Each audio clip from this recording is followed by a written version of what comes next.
नमस्कार दोस्तों, आज के वीडियो में स्वागत है आपका। आज का वीडियो होने वाला है फ्यूचर सिंपल टेंस से रिलेटेड। उससे पहले दो टेंस की चर्चा हम कर चुके हैं, प्रेजेंट की और पास्ट की। तो वीडियो में अंत तक हमारे साथ बने रहिए। चलिए स्टार्ट करते हैं आज का video. Future simple tense. Future simple tense. सबसे पहले जानते हैं पहचान के बारे में। पहचान क्या होती है इसकी, यानी ऐसा काम जो अभी तक हुआ नहीं है, अस्तित्व में नहीं है, वो काम होगा। तो वाक्यों के अंत में आता है गा गे गी। जैसे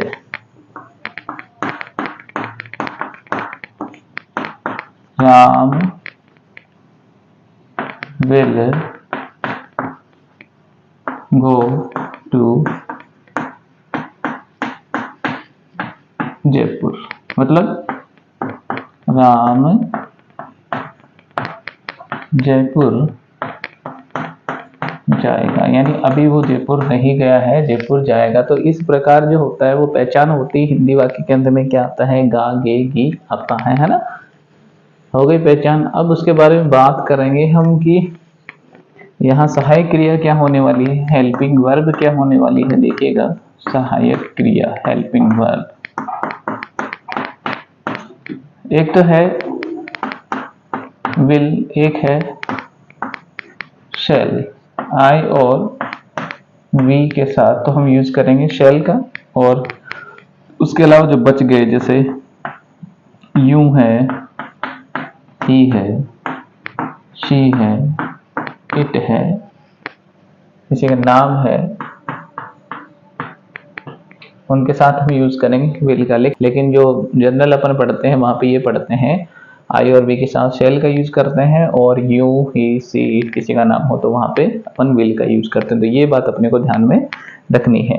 उसके बाद में हम यूज करते हैं मेन वर्ब की, यानी मुख्य क्रिया की। मुख्य क्रिया। अब मुख्य क्रिया क्या होगी? वर्ब की फर्स्ट फॉर्म।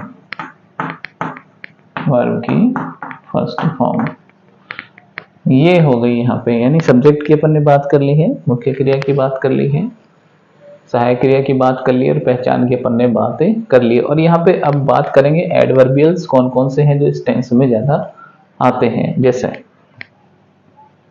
एक तो है टुमारो है, next day, next month, next week, next year, है ना। इस तरह से जनरल जो चीजें हैं, या फिर हम बात करते हैं सोन, या फिर अभी जैसे हम बात करें, अभी चल रही 2026, जैसे 2027 की बात हो, ये फ्यूचर टाइम कहने का मतलब 2070 की बात हो, इस तरह से, है ना। अब वहां पे किसका यूज करेंगे कि वो काम अभी हुआ नहीं होगा, तो वहां पे हम यूज करते हैं किसका? फ्यूचर सिंपल टेंस का यूज करते हैं ना।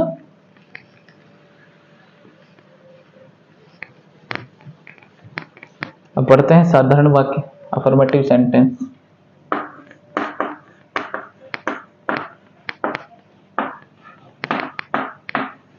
अफर्मेटिव में क्या होगा? सबसे पहले सब्जेक्ट होगा, उसके बाद में या तो विल लगाएंगे या फिर क्या लगाएंगे? शैल लगाएंगे। उसके बाद में वर्ब की फर्स्ट फॉर्म, उसके बाद में ऑब्जेक्ट पर अदर्स, जैसे वह कल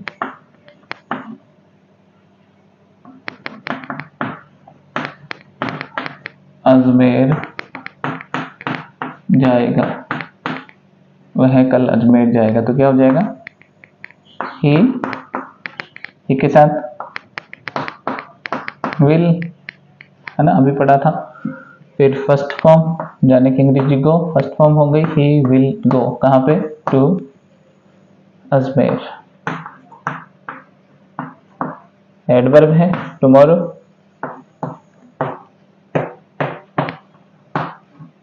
हो गया। He will go to Ajmer tomorrow. अब बात करते हैं नेगेटिव सेंटेंस यदि अपने को बनाना पड़े, जैसे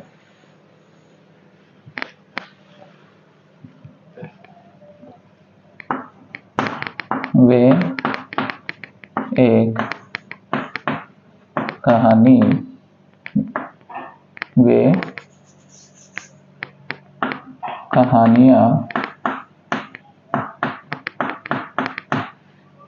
नहीं लिखेंगे, वे कहानियां नहीं लिखेंगे। नेगेटिव सेंटेंस है, देखिए क्या होगा।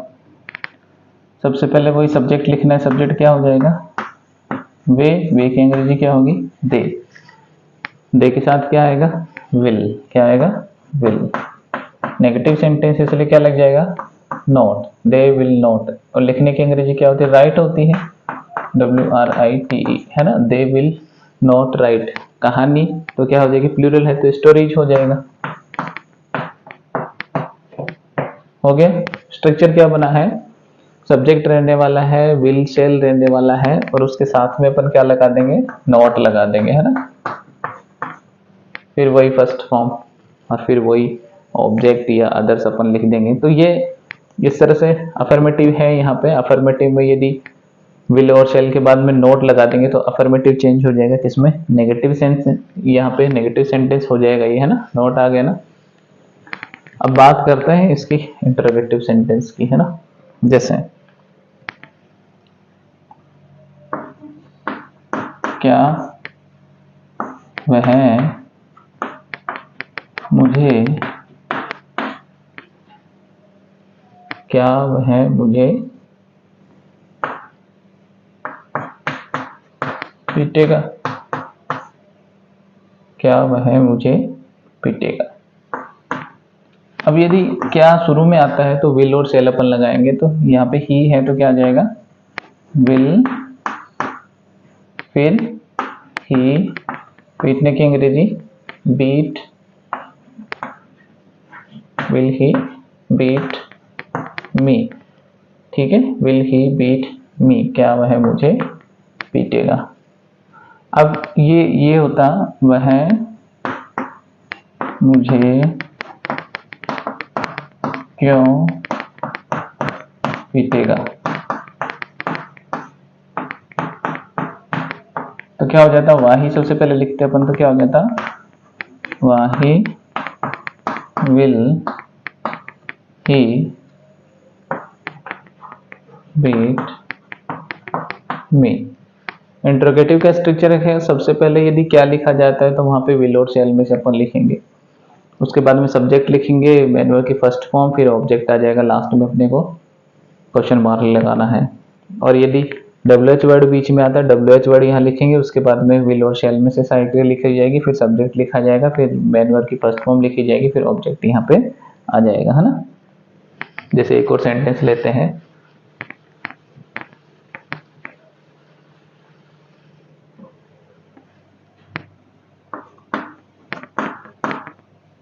हम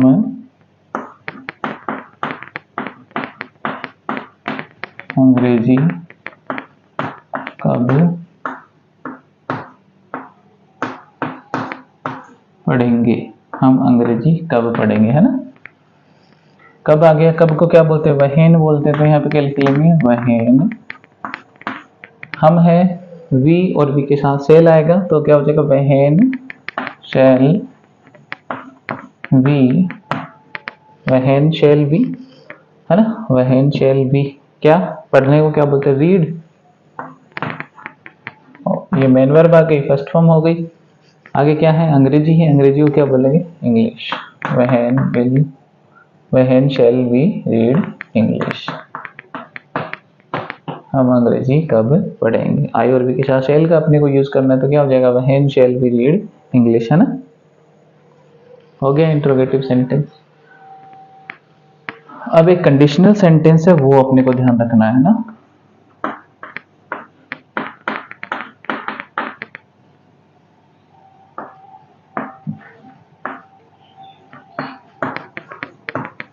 कंडीशनल सेंटेंस जिसमें क्या होगा, जैसे एक सेंटेंस लिखता हूं, if it stops raining I shall go out। Sentence समझना है ना, यानी यहाँ पे इफ क्लोज है, यानी इफ क्लोज में कौन सा टेंस का यूज किया गया है, देखिए आप, प्रेजेंट सिंपल है यहाँ पे, क्या है, प्रेजेंट सिंपल, यानी इफ क्लोज में किसका यूज होगा, प्रेजेंट सिंपल का, है ना। उसके बाद में जो मेन क्लोज है, एक तो ये हो गया इफ क्लोज में प्रेजेंट सिंपल का यूज करना है, फिर उसके बाद में जो मेन क्लोज जो होगी यहाँ पे, मेन क्लोज में अब देख लीजिए क्या यूज किया अपन ने, यानी वहां पे फ्यूचर सिंपल का अपन ने यूज करना है। क्या किया है अपन ने, विल शैल प्लस वर्ब की फर्स्ट फॉर्म, ये अपने को स्ट्रक्चर इसका ध्यान रखना है, जो ज्यादा पूछा जाता है ना, क्योंकि next day, next week, next month, next year, ये तो प्रेजेंट सिंपल में भी काम में ले लिए जाएंगे, है ना। कंडीशनल सेंटेंस है, ये अपने को ध्यान रखना है, यानी इफ क्लोज में अपने को क्या करना है, प्रेजेंट सिंपल का यूज करना है, और मेन क्लोज में फ्यूचर सिंपल का यूज करना है ना। इफ क्लोज में प्रेजेंट सिंपल दिया हुआ आता है, जैसे एक सेंटेंस और लिखते हैं, if he comes to me, आगे ना प्रेजेंट सिंपल, दूसरे क्लोज में आई शैल हेल्प हिम, है ना। यहाँ पे आधुनिक अंग्रेजी में विल भी लगाया जा सकता है, if he comes to me, यदि वह मेरे पास आता है, आई शैल हेल्प हिम, तो मैं उसकी मदद करूंगा ना, यहाँ पे विल भी लगाया जा सकता है ना। लेकिन ऐसी एक कंडीशन प्रेजेंट में होती है जहाँ पे दोनों तरफ प्रेजेंट सिंपल होता है, वो आप समझ लीजिएगा। इफ वी ईट बटर, है ना, इट